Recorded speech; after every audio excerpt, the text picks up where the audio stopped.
Dad? Pop? Darling? Ian? Unc? Or just Vaggy? Dad meant a lot to a lot of people, and everybody had a different relationship with him. From the old-timers to the youngsters, Dad enjoyed chatting and yarning to everyone. He'd be away anywhere and you'd find him talking to a stranger. He was able to make conversation and connections with anyone. Many people have commented that he was a gentleman, but he would have raised an eyebrow at that and had a little twinkle in his eye. But he was just a good bloke. Do anything for you if he could. He was the third child of Russell and Grace, and the first son following two daughters, Marnie and Pam, and then younger brother Johnny. Dad was born at Hillston and spent the majority of his life at Quamby Station, Ivanhoe. He told me, while staying with us at Millthorpe for 3 months, when he was having bowel surgery, that this was the longest that he'd been away from home since he went to boarding school at Scott's in Sydney.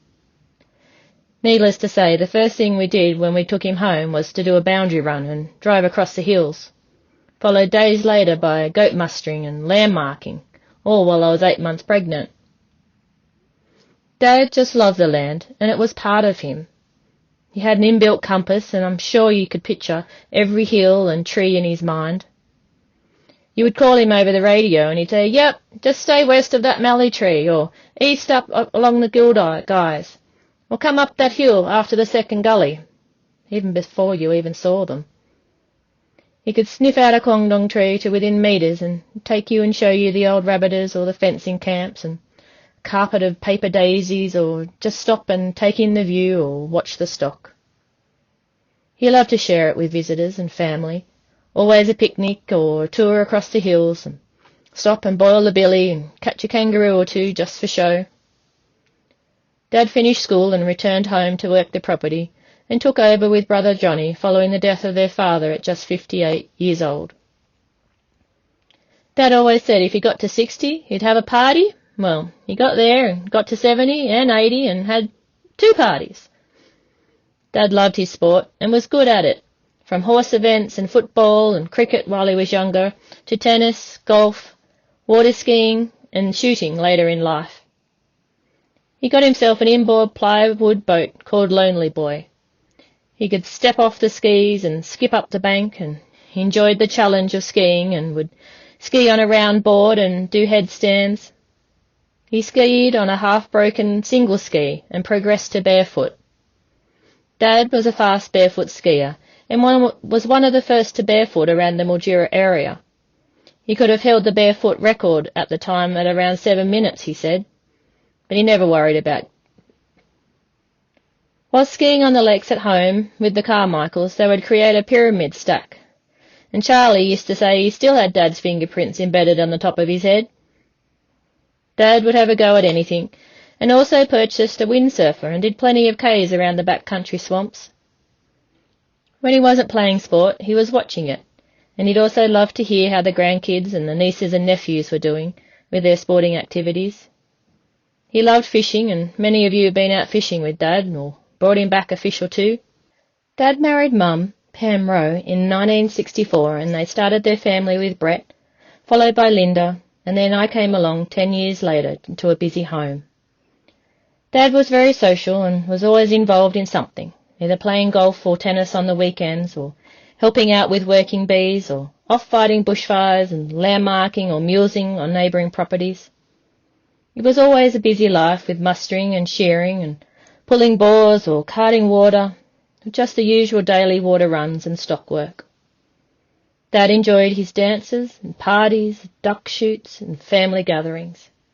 Christmas time was always full with Christmas and New Year's parties all over the place, including at Quamby and Arana, and of course the Darnick Christmas tree. As Dad got older, he took on the role of Santa and got an absolute kick out of that. He and the committee would scheme up a new idea of how Santa would arrive on the police car, or on the back of a truck or in a ute, and then they made up a sleigh. He would go on the trailer and we pulled by a tractor or the latest new ute decorated with tinsel. We upgraded the Santa suit, which made it even hotter, but Dad didn't seem to mind. He'd always stop and talk to the kids and have a photo here and there, or pick out a shy kiddo and give them a lolly. Darnick meant a lot to Dad, and it was his community. He tried not to miss any working bees and attended most of the gun shoots, taking out prizes with no practice and once with broken ribs and a bleeding cheek. Not only did Dad love the get-togethers, but he also enjoyed the big country spreads of food. Dad enjoyed going out for lunch and dinner while I was away and had his favourite spots to go, especially the bakeries for fresh bread or a chocolate eclair with fresh cream. Christmas time was always ham and mustard on toast. Dad taught us to drive, to ride, work the dogs, move the stock, divine for water, change and mend tyres, many, many tyres. Timmy Mills can confirm that. Most of all, to be resilient and resourceful. He worked hard, but had to make do with what we had.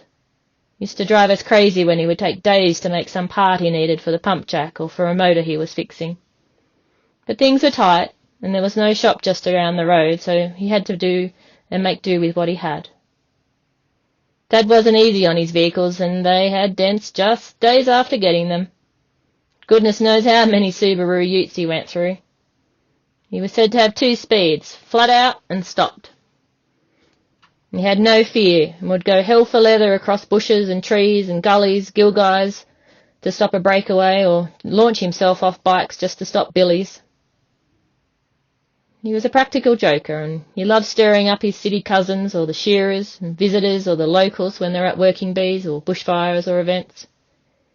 He loved scourging around in the mud after a shower of rain and trying not to get bogged. But we always had the wire strainers and a shovel if we did. And we did, often. He used to run out of fuel goodness knows how many times and walk home late at night in the dark. He worked the boring plant and did contract grader work and contract mustering to make ends meet. He'd come home filthy, covered in dirt and mud and blood or grease and oil, and that's the smell I associate with Dad. One day, when things were not going so great at home, I turned around and said to him, "Well, bloody well sell up and buy a caravan, just go fishing." He got all serious and turned around to me and said, "And what happens when I want to come home?" Quamby was always his home, and we'll see Dad's last wish granted when we scatter his ashes across the hills at Easter time. Dad has been fortunate in these last 5 years to meet up again with Julie. Dad and Julie knew each other from dances and gathering in the Ivanhoe district when they were young. They hit it off when Dad was travelling through for gun club meets into Victoria. Julie spoilt Dad and catered for his love of food, and they enjoyed many drives around all the roads of Robinvale and along the river, which Dad really loved. They even sussed out all the local quandong trees and got a few feeds off them. Dad met many of Julie's friends and got involved with the Robinvale coffee crew, who meet up for a yarn and a coffee each morning. Dad loved being able to get out and do this several times a week and find out the farming news and the general interest from the blokes. Dad always carried a hanky, and in later life he carried 2, dabbed with eucalyptus oil to ward off the cold or a sniffle. He'd always have one ready for us if we needed it, or he'd use it to wipe something clean before mending, or wrap up a cut, or tie up a sheep or a goat. So I hope you've got yours ready. If you don't, I've always got 2. Well, Dad, you've filled our lives and those around you many times over, and I, for one, will miss our chats and our fun times. We'll have a scotch or 2, and we'll keep telling those yarns. Love you, Dad. Thank you very much, and thank you all for coming today. First of all, I'd like to thank our life friend for both of us as young people. I'd like to thank Julie for looking after me the last few years. She's been a goldmine, taking me out to the hospital and and medical appointments. I would like to also few apologies from Raymond and Belle Costa, Johnny Costa, James and Rob Reardon, Jen Leo, our friend from Sydney, Conrad and Mike Haggard from Wagga, and most of all Bobby Linnett, who couldn't be here today, and with great respect, and Glenn Spinks rang me last night. Right, getting to know Ian. During 5.5 years between us, Ian was away at boarding school at Claughton House in Hay, and then he went to Sydney for 3 years at Scots College in Sydney. So I didn't see much of my brother for a while.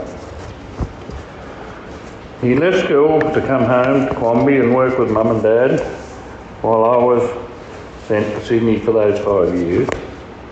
During this time, the new stone house was started at Quamby. A new Dodge truck was purchased and a lot of sand, gravel, as well as the stone from George Shields' wharf was carted in for the house. This shovelling and loading built up his strength and his shoulder strength. When they were carting the sand from out the other side of Ivanhoe, there was quite a few bets on the Dodge truck, because they had sideboards on it, wasn't a tipper, of how long it would take to put on a 6 or 8 tonne and be back in Ivanhoe to have a beer at the pub. I think they could load that truck, I think it was Laurie Fishwell was working there then, they could load that truck in about 15 minutes shoveling, so there was no one of the shoulders built up. On January the 19th, Dad passed away and the house still being built, so at the end of 59 I also finished school, then to come home and work with Ian and get to know my brother. Well,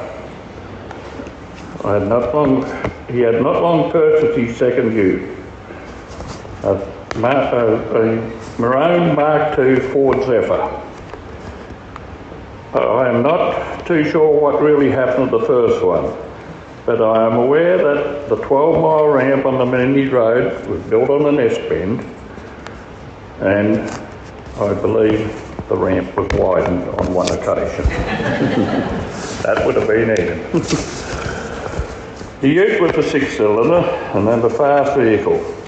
I think my brother believed that the pedal under his foot was meant to touch the floor. So my first experience was going into Ivanhoe one afternoon, and I don't know if we were running late or it was just normal driving, but we were sailing down the 3 mile and Ian just said, "You'd better hang on." And as we did not have seat belts in those days, so I casually asked, "Why?" And as we were really travelling and he had both hands on the steering wheel, he pointed and said, "You better see where that ends up." By this time the right-hand front wheel was travelling faster than what we were and heading out across the paddock. Ian had broken a few of these stub axles and he either had a welded up one or a new one sitting in the back of the ute. Certainly the 2 utes used to do it. So. We worked together, the place was now run as a state, and we had that rotten probate tax. We had to pay it off. And those days, that was a pathetic tax to put on somebody who died because we virtually had to buy the place back again. Those days, we landmarked and half-marked together with all the neighbours and to and fro. We bulldog calves and were probably the first pair to be asked to calf mark. So Ian taking the head and pulling up and over, it became my job to grab the flank and pulling up and over so the animal hit the ground. Ian still strongly securing the head in a vice-like grip, and I was to secure the top hind leg, pulling back and laying low with heels to the bottom, securing the bottom leg. The calf was marked and branded, and that go for another one. And sometimes these calves weren't calves, they were Berkshire cattle, but Ian would not give up. He had to do it the biggest bull calf, and he would not let go. And if I couldn't secure the back leg, the tenacity in him was to hold the head, lay down, and let the back leg kick over his head and take his head off anyway. Ian loved his sport, and at this time it was rugby league. He took up the 5'8" position, although he's not the fastest, but his reading of the opponent and anticipation would lay down the offending player neatly on the ground. He never gave up. Once again, it was tenacity. He wouldn't give in to anyone. He played in the Group 17, Zone 2 Grand Final against Talbot Gill at Lake Jellicoe. I think Cousin Robert was in that too. I didn't make it. Which Ivanhoe lost. That year we all played together, Ian, Robert and I, and Ian certainly appreciated playing with family. Ian just enjoyed life, and people and bushfires were no exception. If things got dead, maybe a water fight, or getting on the back of someone else's vehicle at night after they had filled up.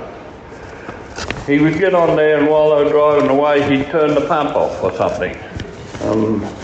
They'd get out and start it, and he'd be out in the dark, and he'd slip back on, and while they were driving along, he'd turn it off again. When they pulled up, he hopped off. On one occasion, Rob Hicks over at Waiwarri had a fire. Anyway, Hicksy come in, and he was on his own.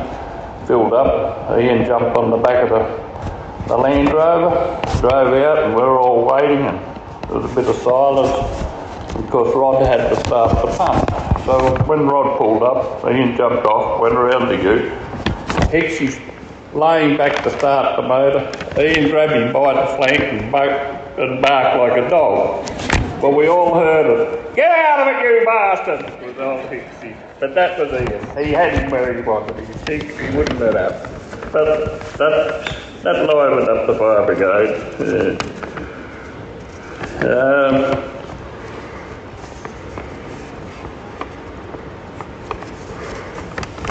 And other occasions, and another one, and blokes were laying back and enjoying a yarn and a well-earned beer after a fire was brought under control.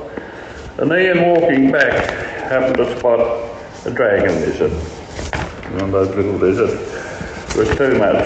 He picked it up, came back in, and there was a bloke laying down, his arm out. Ian gently laid it on his arm. Finally the bloke looked down at his arm. He looked back, looked down. There was sure some movement in the care, I can assure you. But it brought laughter and mirth, and that was the end, and there was no harm done. So he was always up to something, but enlivened our lives. That was what he done. Then there was many others, and everyone took a piece of paper and a pen and wrote down the story of Ian. I'm sure we'd have a book or two filled here by today. And yes, in later life, he got to know Mike and Morel Love as they were working in Ivanhoe and living at Ballagaleese. Morel was in Ivanhoe and it had rained. So she asked someone, would it be okay to get home? They said, ask that bloke over there. He'll know. So she asked Ian, and Ian said, yes, sure. I'll make sure you get home. And out to the cars they went. And then, well, I think you know the stories. He lifted the bonnet of the Subaru ute, hooked up the spotlight. And off they went. She followed the spotlight back. And that started onto a great friendship. And later, after that, then there was a cattle marker. Ian was marking the cattle. And Mike and Morel said, it's all right if we come out. So they turned up, and we'd had most of the cattle in the yard, and Mike Mike must have been working that day, it couldn't be a bit late. Anyway, Ian was going back looking for some stragglers. So he said to Mike, "Do you want to come?" Mike, being innocent, and Mike tells his story. That we went searching for some dust, for some cattle, and some dust went up, and we took off in the Subaru Ute. For the first 10 minutes, I wondered what I'd got myself into.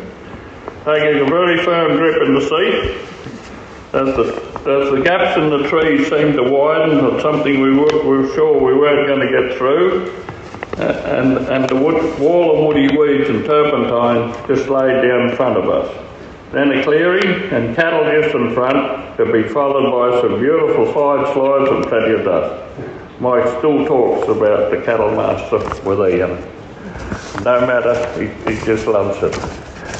There's many other stories, but one I didn't remember at the time, but one that there's a couple of certain nephews here. We're down at Mum's birthday in Dubbo. And Ian in his jovial best was having a great time walking around, and the nephew over there, he grabbed one of the bouncers at the club down there. He said, "Do us a favour," he said, "just grab him and tell him he's out of here." The bloke walked up and grabbed Ian by the arm and he said, "You've had enough, mate. You're out of here." Well, we could have had a camera on the face of him. He had a glass in hand, didn't know what to do with it. The bloke wheeled him around the corner, and Ian tells me he was trying to think up how he was going to get around this bloke, and the bloke said, "It's all right, mate, it's only a joke." Well, Ian typically walked back around the corner, laughing his head off. He thought it was a hell of a joke that he'd been caught out. So that's some of the stories of Ian, my brother. I've written a tribute to my brother, and I'd like Tim Mills, being a friend to, Tim and his dad, and we used to come up duck shooting, and now Tim's family, and Jack, Daniel and Holly, and I was lucky enough to be down for his dad's funeral before Christmas. A wonderful man, and I'd just like to ask Tim, I don't think I can do this, if he'd read a poem out for me. Thanks, Tim.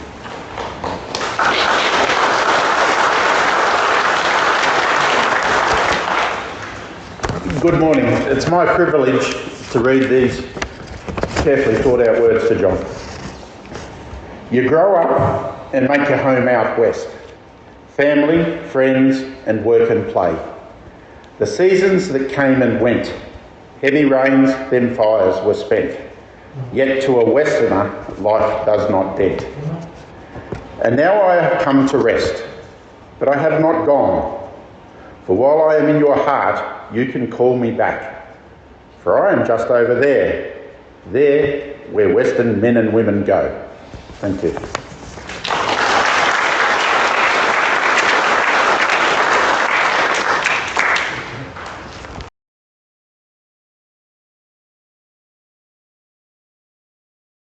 Were allowed to go shooting, so we took the rifle, and Ian thought we'd better get up the tree, which we did, up near the old rubbish tip. And we were looking, and he was using his fox whistle that he'd made, and whistling, and we didn't see a thing until he turned around, and the fox was about 10 feet behind us, just looking. So his whistle worked, we decided. Yep. Yeah. And did you get the fox? I can't remember what happened to the fox.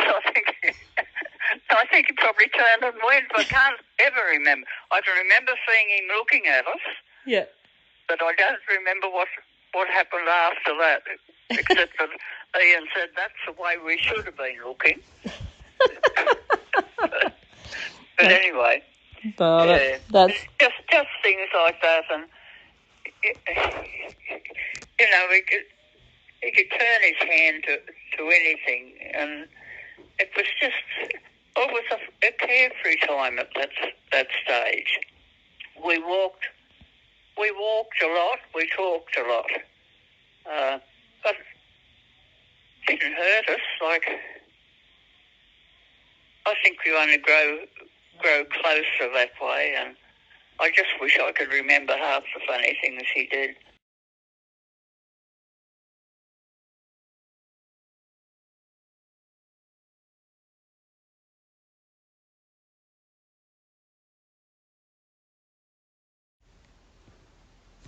My dad taught me lots of things, from plaiting to splicing.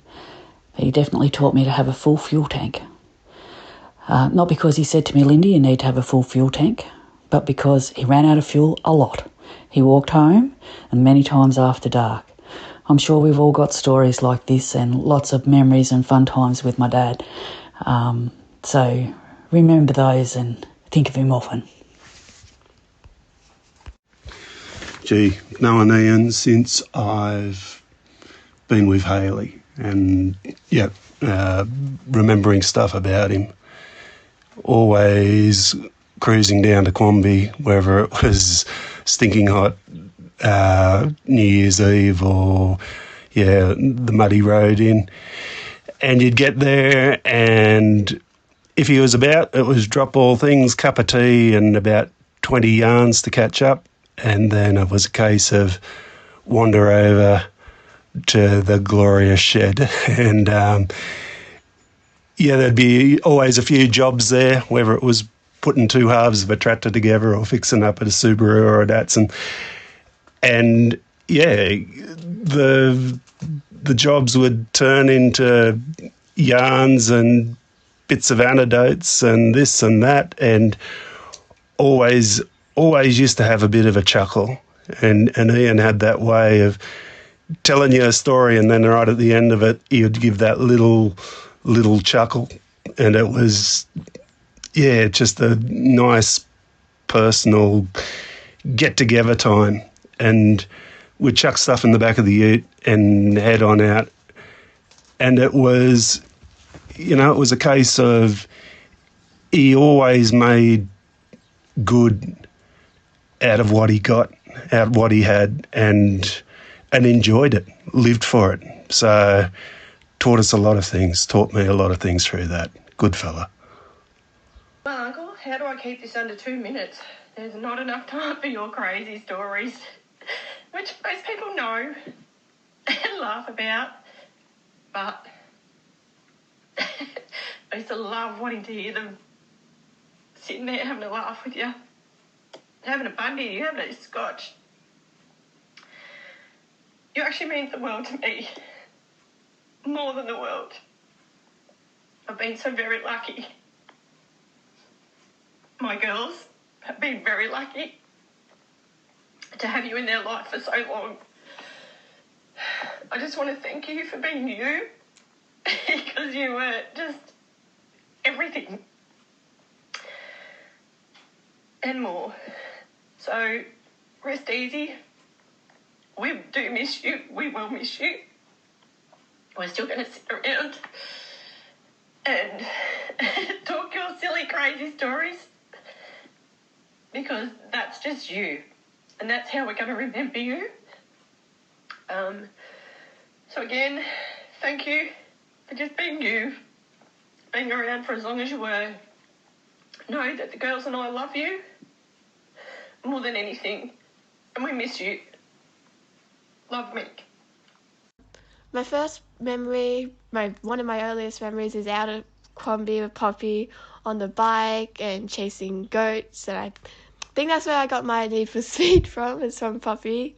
And I remember playing with the dogs, and when the afternoon came around after being out in the paddocks all day, Poppy would fall asleep in his sleepy chair corner watching the cricket or something like that.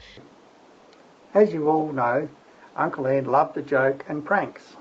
A few years ago, Ian, Bron and I ended up at John Laverack's in Sydney for a couple of days. Unfortunately, John wasn't able to be there all the time due to other commitments.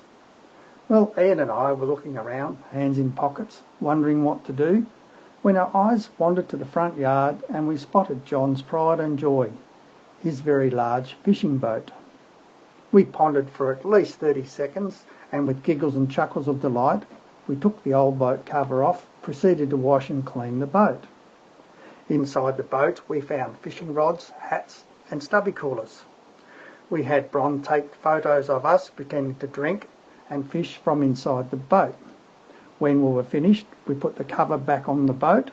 We shifted the boat trailer off the original spot, so if anyone checked, they would notice that it had been moved.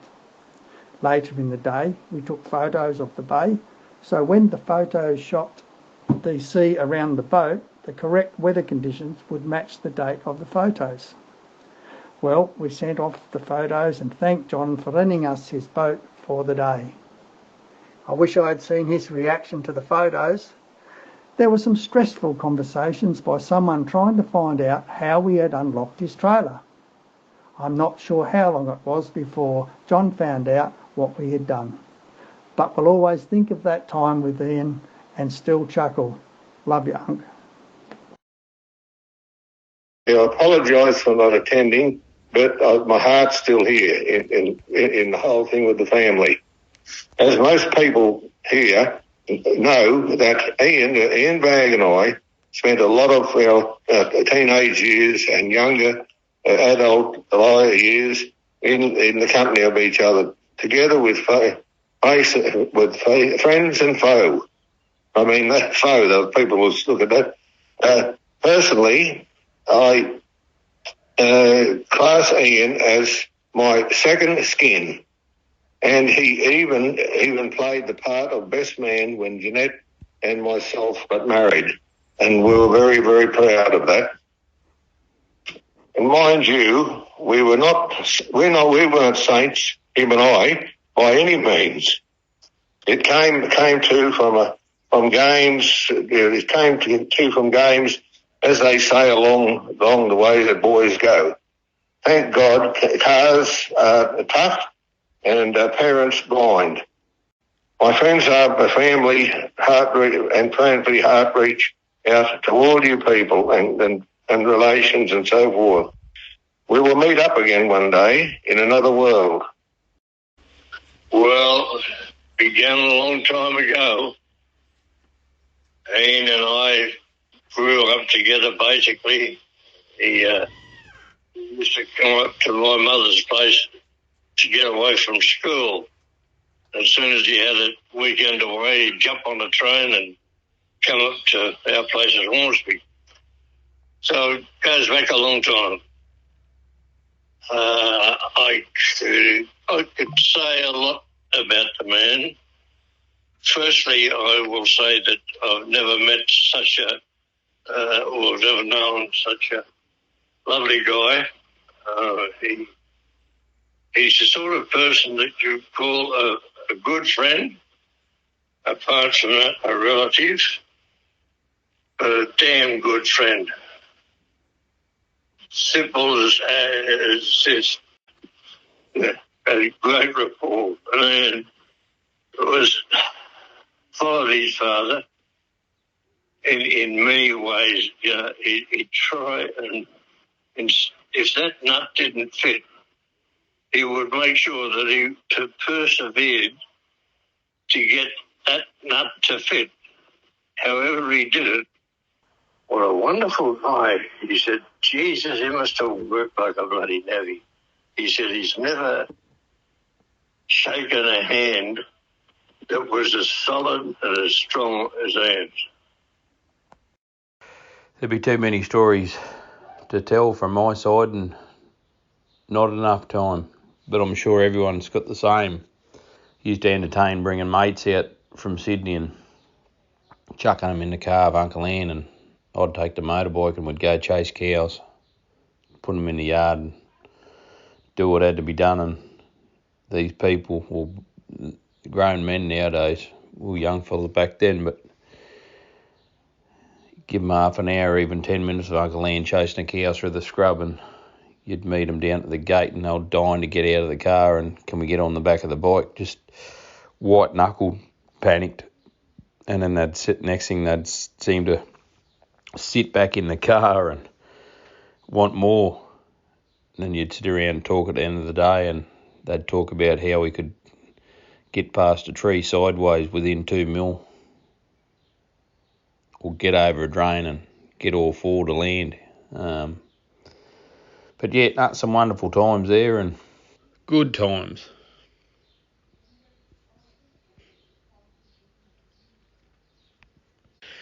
If you could do it all again, you would. Hello, my name's Simon Freeman. Uncle Ian was always up for a laugh or joke and pranks. He had an easy nature and was enjoyable to be around.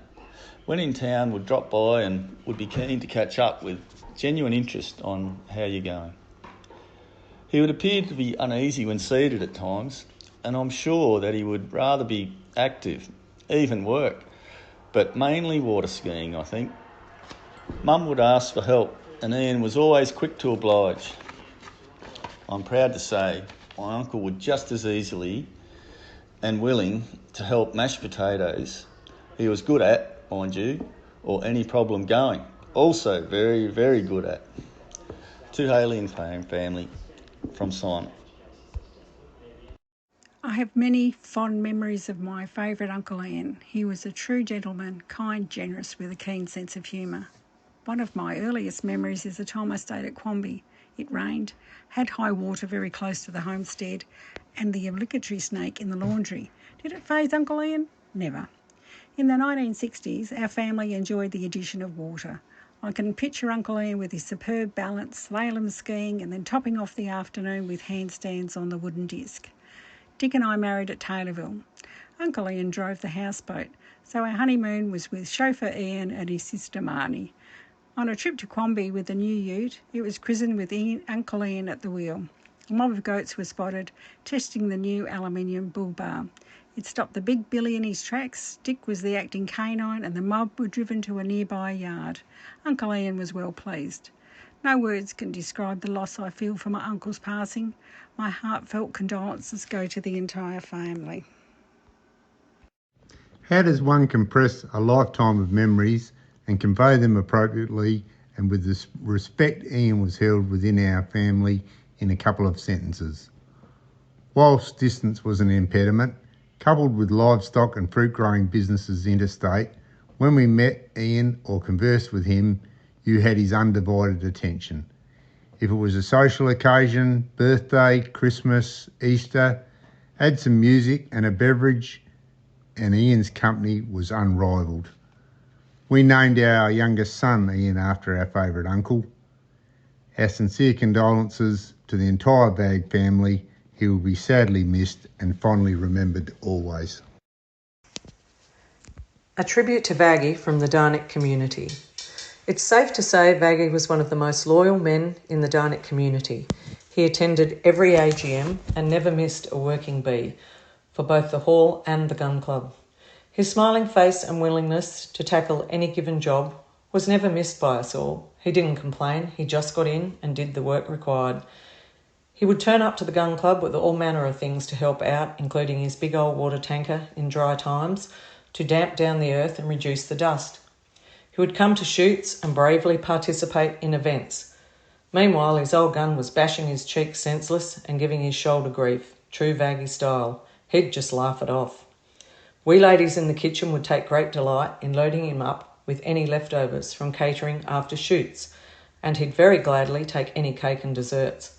I think he had a bit of a sweet tooth. His contribution to the Darnick Christmas tree went on for many, many years as the jolly old man in the red suit. How he didn't die in his costume, I'll never know, but he blazed on regardless in 40-degree heat most times. He loved being a part of the Christmas festivity. Vaggy was also the president of the Darnick Hall and Sports Committee, and I was his faithful treasurer and secretary. From records, I think he was president for about 12 years, and in that time he helped me extract many useful things from the Central Darling Shire for our hall. The Darnick area has lost a great community-minded man who always put Darnick first, even if he was flat out at home. He will always be remembered as the fun-loving, good-for-a-lark, dedicated gentleman that he was. Rest in peace, dear Vaggy. You've certainly earned it. We're all going to miss you. Yeah, I'm Alan Carmichael, and I knew Ian pretty well, or all the Vagg family.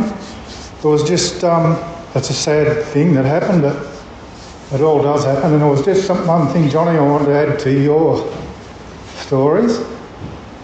It was out the back of Arana when there was a fire there. Ian had a little Bedford truck, and John O. Johnson and I every night used to let his front tyre down. And he'd go, like he loved his Billy T, that before he'd go to boil the billy, he'd go around, kick the front tyre and say bugger. And he had a twin pump, and Millsy, you'd be proud of this. And he'd pump it up, and next night we'd let it down again. And he said the bloody thing wouldn't go down through the day, but it always went down at night.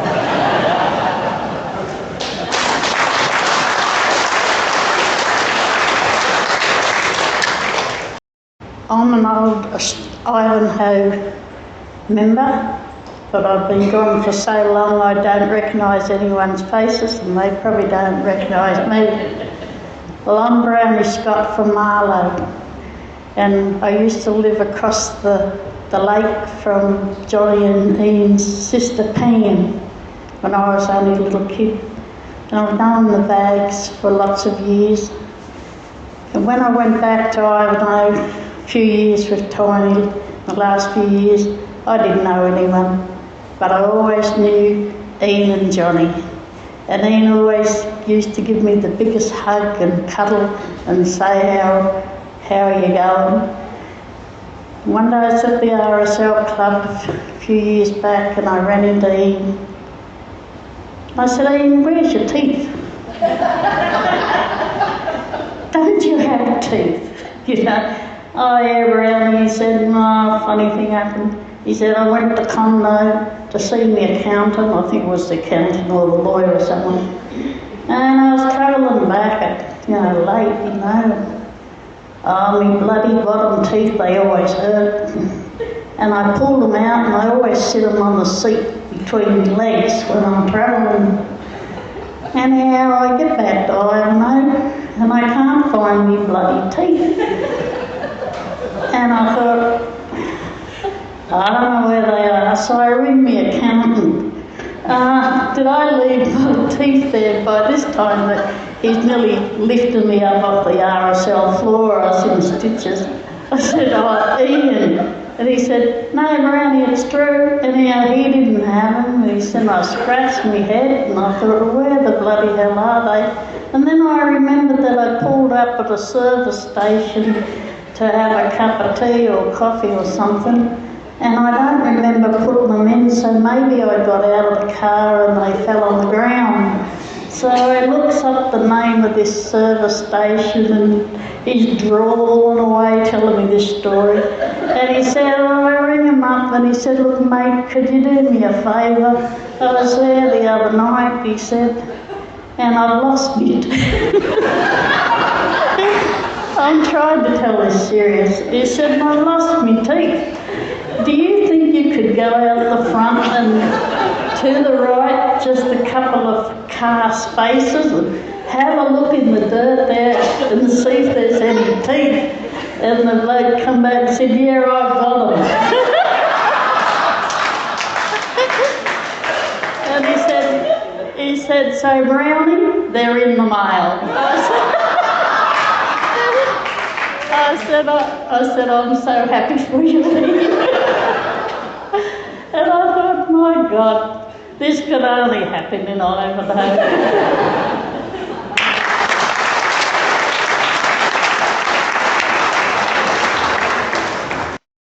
I'm Just a Farmer by Bobby Collier. I'm just a farmer, plain and simple, not of royal birth, but rather a worker of the earth. I know not of riches, but rather of patches on my breeches. I'm just a farmer, plain and simple. I know of drought and rain, of pleasure and pain. I know the good, the bad, the happy, the sad. I'm a man of emotions, a man who loves this land and the beauty of its sand. I'm just a farmer, plain and simple. I know the spring's fresh flow and the autumn's golden glow, of a newborn lamb's hesitation and an eagle's destination. I'm just a farmer, plain and simple. I know of tall trees and long waiting lines. I know the warmth of campfires and the agony of flat tires. I'm just a farmer, plain and simple. I'm a man who loves his job and the life that I live. I'm just a farmer, plain and simple. I'm the reaper of the harvest. I'm the sower of the seeds, and I'm the tender of the stock. I'm just a farmer, plain and simple. I know of planting wheat and baling hay and animals going astray. I live in a complex world, but my love of family guides me. I'm just a farmer, plain and simple.